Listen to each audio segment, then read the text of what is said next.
Burpee. How to go through a bookstore. Maybe I should talk about that real quick.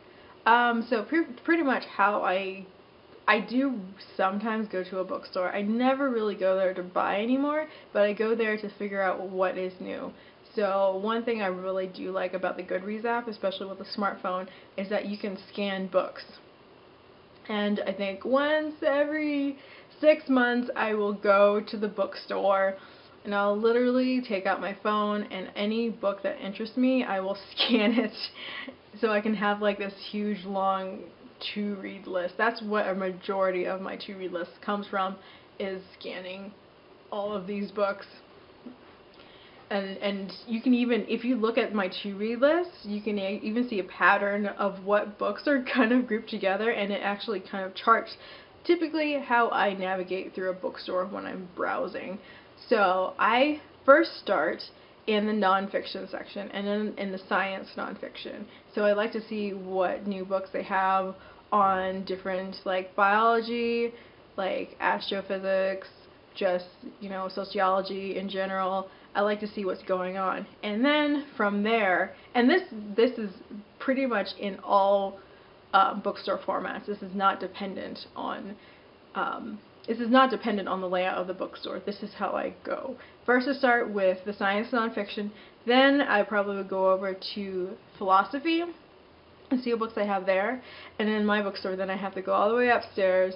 Then I go to the history portion, and so like I go to world history, and then I go to, I think, cultural anthropology, and then I go over to current events, then I go over to biographies, and then in my bookstore I have to go all the way back downstairs, and then I go over to fiction, and so I just go over to just the basic fiction section, and I go through alphabetically.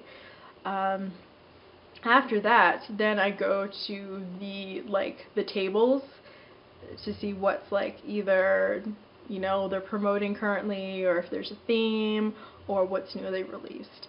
And that is how I decide. That is how I basically navigate around a bookstore. I go to nonfiction first and then fiction.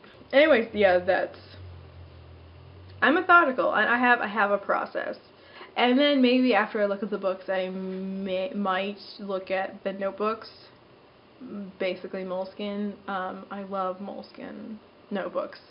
I have a box right here just full of them used, but yeah, those are my default notebooks that I just absolutely love. I've only done this once with like the scanning, but yeah, I'm still going through the books that I've first gone through with the scanner. And so pretty much after I go through the bookstore and I have a list of all the books that I've scanned, and I get so self-conscious when I'm like, hopefully no one thinks I'm an employee. Even though I used to be an employee at a bookstore, I don't want people to think I'm an employee when I'm just scanning books. I just don't want them giving me like the stink eye, because they know I'm not reading a book. I'm not going to buy it there, I'm sorry. But I just like, I like navigating around a bookstore a lot better because the sections are easier. I understand how it's organized, but for the Dewey Decimal System, I'm just not that used to the Dewey Decimal System for nonfiction books. I'm just not used to it.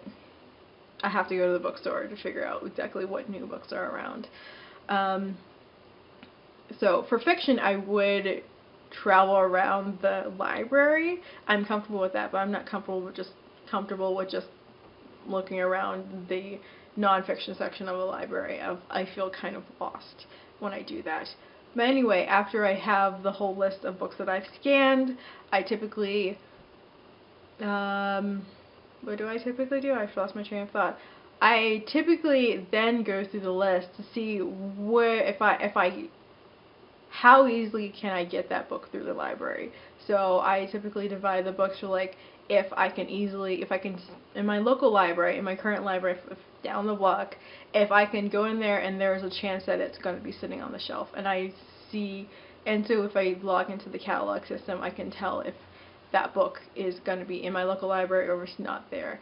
And I make 2 lists if it's available in the library system, if it's on the library on the shelf in my local library, but then I have another list for if it's not on the shelf, I can transfer it from another branch.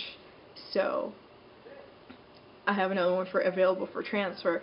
And then, of course, sometimes the books are just not available through the library, and I just have a separate list for just library unavailable. And every now and then I look at that list and research some of the books to see if are they there yet, and sometimes I just make a request for the library to purchase it maybe one day.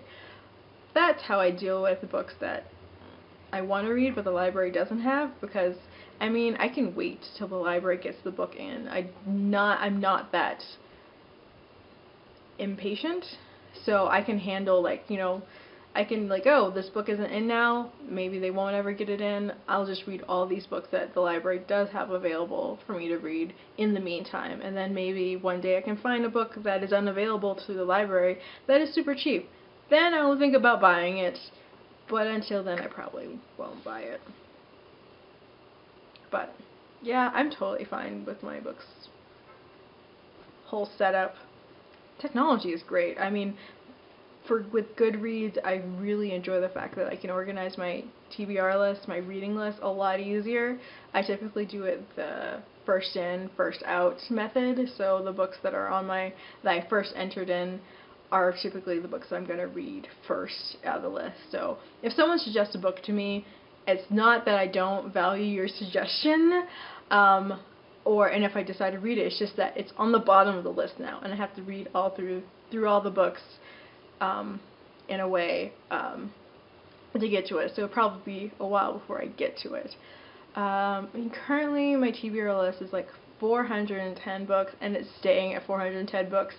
I read books and then I add more books on, and I think it's just stalling, but at least the books are moving.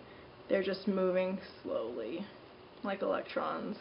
Electrons actually move slower than you think. It's not instantaneous.